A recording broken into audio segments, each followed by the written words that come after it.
कहानी राही। अब ये राही कहानी जो है सुभद्रा कुमारी चौहान ने लिखी है। अब सबसे पहले सुभद्रा कुमारी चौहान के बारे में ही जानते हैं। सुभद्रा कुमारी चौहान का जन्म नाग पंचमी के दिन 16 अगस्त 1904 को 16 अगस्त 1904 को इलाहाबाद के निकट निहालपुर गांव में एक संपन्न परिवार में हुआ था, मतलब एक अच्छे परिवार में हुआ था। 1913 में जब वे 9 वर्ष की थी तभी उनकी पहली कविता प्रयाग से निकलने वाली मर्यादा पत्रिका में प्रकाशित हुई थी। तो उनकी जो पहली कविता थी 9 वर्ष की आयु में ही प्रकाशित हो गई थी। यह कविता सुभद्रा कुमारी के नाम से छपी। कहते हैं कि सुभद्रा जी ने यह कविता नीम के पेड़ पर लिखी थी। सुभद्रा चंचल और कुशाग्र बुद्धि की थी। चंचल मतलब क्या होता है? शरारती टाइप की थी। कुशाग्र मतलब उसकी बुद्धि बहुत अच्छी थी। सुभद्रा कुमारी और महादेवी वर्मा दोनों बचपन की सहेलियां थी। 9वीं कक्षा के बाद सुभद्रा कुमारी की पढ़ाई छूट गई थी। शिक्षा समाप्त करने के बाद 1919 में नवलपुर के सुप्रसिद्ध ठाकुर लक्ष्मण सिंह से उनका विवाह हो गया। सुभद्रा कुमारी बचपन से ही बहादुर और विद्रोही प्रवृत्ति की थी। गृहस्थी और नन्हे नन्हे बच्चों का जीवन संवारते हुए उन्होंने समाज और राजनीति की सेवा की। 1920 और 21 तक सुभद्रा कुमारी और लक्ष्मण सिंह अखिल भारतीय कांग्रेस कमेटी के सदस्य रहे। 1922 में जबलपुर का झंडा सत्याग्रह देश का पहला सत्याग्रह था, जिसमें सुभद्रा जी पहली महिला सत्याग्रही थी।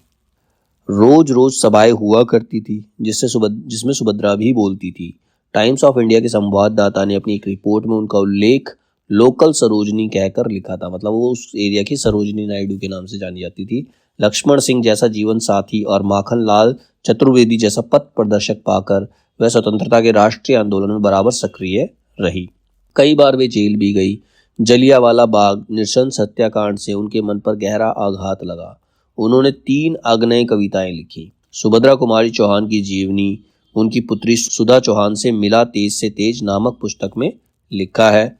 इसे हंस पत्रिका इलाहाबाद में प्रकाशित किया गया। उनकी मुख्य रचनाएं कौन सी हैं सुभद्रा कुमारी चौहान ने? वैसे सुभद्रा कुमारी चौहान ने 88 कविताएं और 46 कहानियां लिखी हैं। इनके जो कहानी संग्रह हैं वो हैं बिखरे मोती, उन्मादिनी, सीधे साधे चित्र। बिखरे मोती 1932 में आया था, उन्मादिनी 1934 में और सीधे साधे चित्र 1947 में।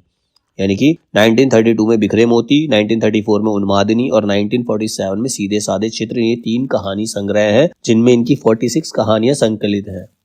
और जो कविता संग्रह है वो है मुकुल और त्रिधारा। मुकुल जो है 1930 में आया और त्रिधारा जो है वो भी 1930 में। इनकी जीवनी जो है वो मिला तेज से तेज नामक पुस्तक में है। ठीक है। अभी जो राही कहानी इन्होंने लिखी, इसका सारांश क्या है? राही कहानी में सुभद्रा जी ने गरीबों की पीड़ा का वर्णन किया है। इस कहानी में उन्होंने भूख के लिए चोरी करने की मजबूरी का पर प्रकाश डाला है। इस कहानी में उन्होंने सत्याग्रहियों में शामिल सत्ता के लोलुप व्यक्तियों पर व्यंग किया है। उन्होंने इस कहानी में गरीबों के कष्ट निवारण को ही सच्ची देशभक्ति माना है। सुभद्रा जी मानवता के लिए सबसे बड़ा धर्म है। और इस कहानी में 2 मुख्य पात्र हैं, राही और अनीता। तो क्वेश्चन इसी प्रकार से बनता है। अगर कहानियों के ऊपर क्वेश्चन आता भी है तो उसके पात्रों के बारे में पूछ लेंगे कि ये पात्र कौन सी कहानी का है, या ये पूछ लेंगे उस कहानी का मतलब किसके ऊपर लिखी गई है, किस चीज के लिए लिखी गई है, उसमें सब्जेक्ट क्या है, कहानी का सब्जेक्ट क्या है, या फिर उसके राइटर के बारे में पूछेंगे। इसी तरह की कहानियों में क्वेश्चन आते हैं। तो उसके बाद हम करेंगे पूरी कहानी